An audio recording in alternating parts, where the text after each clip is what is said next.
famille, une fierté pour l'ensemble de mes collègues qui évoluent dans le secteur des arts, notamment dans le théâtre. Mais aujourd'hui, d'avoir cette distinction-là, cette haute distinction, j'allais dire. Je ne suis pas le seul comédien de ce pays-là. Certes, je suis le président national des artistes comédiens, mais eu égard aussi aux nombreuses prestations que j'ai faites, pas seulement dans le domaine du théâtre, mais également dans le domaine de l'écriture, comme également dans les diverses prestations événementielles. Voilà.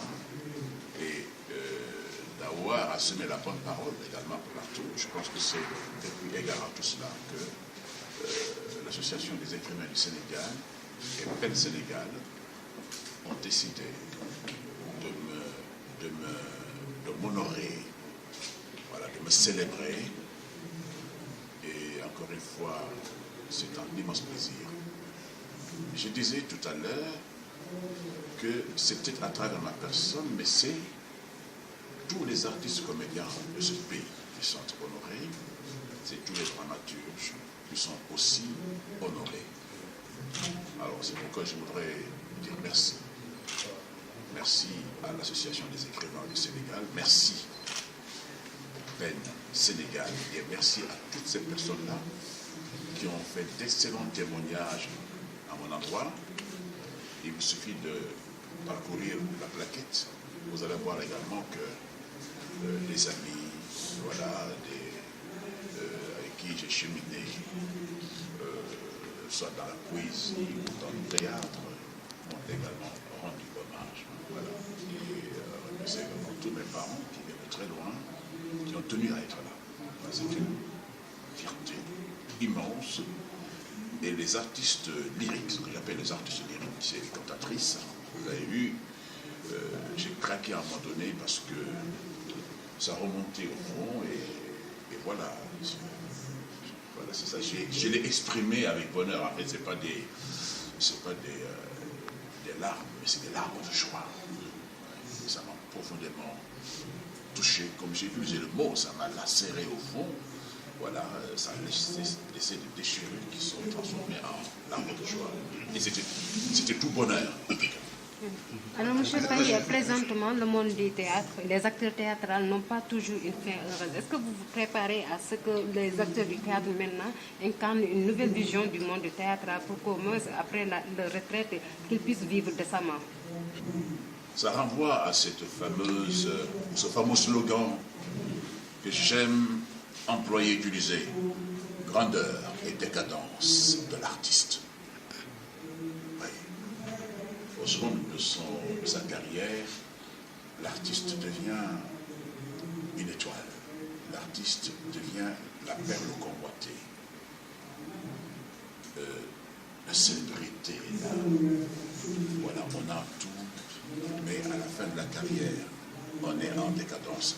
Je prends cette image-là tout simplement de mon mentor, celui qui a participé à ma formation, qui m'a révélé des techniques de la voix, c'est Douda Seck, que vous ne connaissez certainement pas, et que j'ai eu à fréquenter, à côtoyer dans son bureau, quand il n'était encore pas chef de division de la section dramatique, mais il était chef de division intérimaire adjoint, puisque celui qui était à l'époque, Feu Fabassar, était à Ouagadougou à l'époque.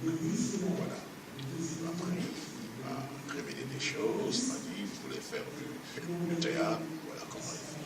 Donc c'est ça. Donc, pour parler de grandeur et misère du théâtre, alors, la misère, la grandeur et misère du comédien, c'est une réalité, une triste réalité. Mais c'est une réalité que nous pouvons contourner. Si aujourd'hui, les gouvernants de ce pays-là ou des autres pays, voilà, accompagnaient davantage la création. Aujourd'hui, il n'y a pas un seul artiste qui vit, un artiste de théâtre, je dis bien, qui vit de son art, qui, à partir de son art, arrive à créer les petites recettes que nous avons au sortir d'un spectacle de théâtre. Hein. Voici gratuit. Les spectacles du théâtre aujourd'hui, c'est gratuit. Si vous faites payer les gens, ils ne viennent pas.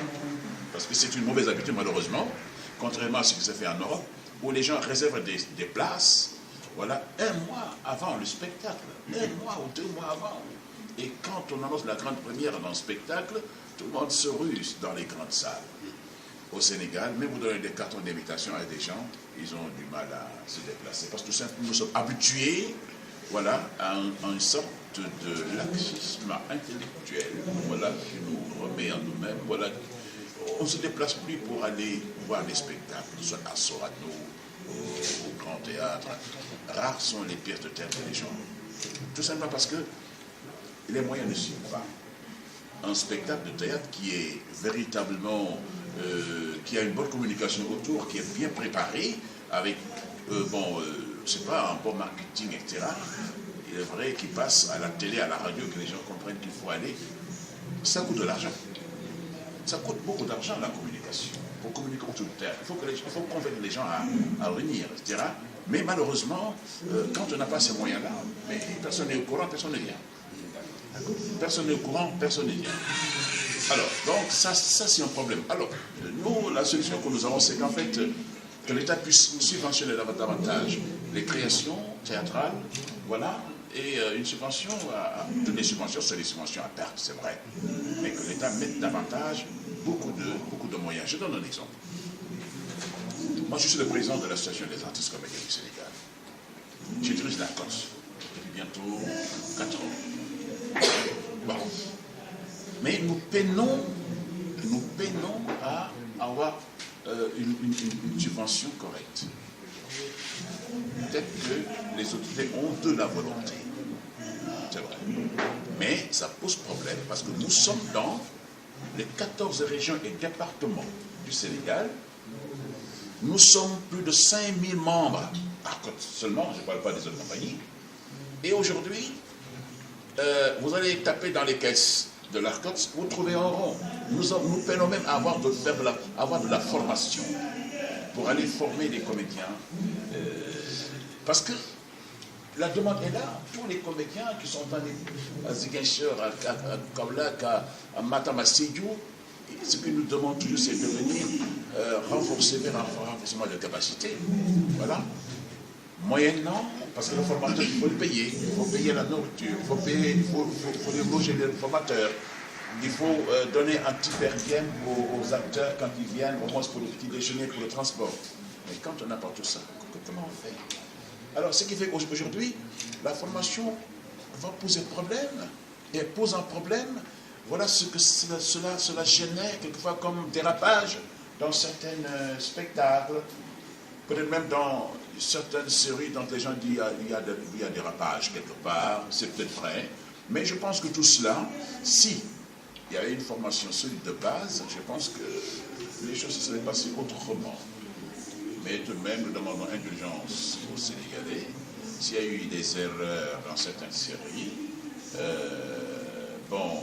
voilà, ça va se rectifier parce que nous avons parlé, hein,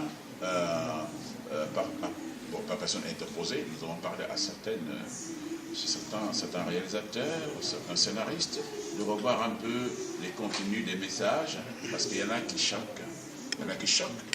Et nous avons des valeurs à préserver, nous avons une culture à préserver. Moi, j'étais à Ouagadougou plus récemment dans le cadre de FESPACO. Alors, nous avions organisé un grand panel. Et c'était quoi? Comment les productions audiovisuelles africaines pouvaient-ils tremper dans nos valeurs véritablement? Voilà. Comment pouvaient-ils impacter dans nos valeurs? Comment nos valeurs peuvent-ils impacter dans les productions audiovisuelles africaines pour que ce soit des produits exportables? Voilà. Donc nous avons discuté de ça et je pense que voilà, il fallait le faire. Et avec lui et moi, il y a une possibilité, en passant bien sûr par les régulateurs, parce que ce sont les régulateurs d'ailleurs, hein, les régulateurs africains et que des gens qui ont posé ce problème-là, parce que nous sommes là pour veiller un peu, nous faisons un peu de gendarme. Voilà, sans taper, hein, mais on fait le gendarme pour dire, écoutez, bon, voilà, attention, rectifier un peu, parce que... Bien sûr.